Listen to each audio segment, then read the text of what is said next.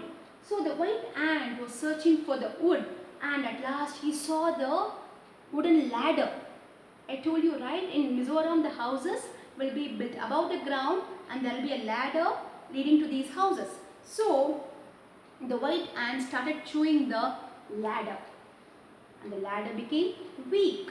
At that time, a girl stepped onto the ladder to go to her house, and the ladder became weak. And when the girl stepped onto the ladder broke, and the girl fell down.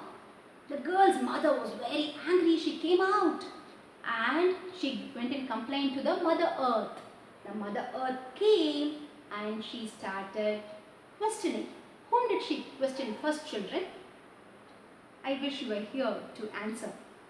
The Mother Earth questioned the ladder. And what would have the ladder said? The ladder said, no, it's not my mistake at all. It's a mistake of the white ant. The white ant chewed through the wood, and I became weak, and so I broke. And now The white ant was questioned by the mother. The white ant shouted, no, no, no, it's not my mistake at all. It's the elephant who stamped on our nest. And then the elephant was questioned. The elephant trumpeted. It's not our mistake. It's not my mistake. It's the mistake of the bat who entered my ears. And then was questioned. The bat was questioned. The bat said, no, it's not my mistake.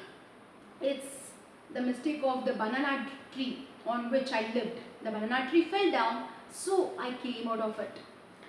And the banana tree was questioned. The banana tree pleaded, it's not my mistake at all.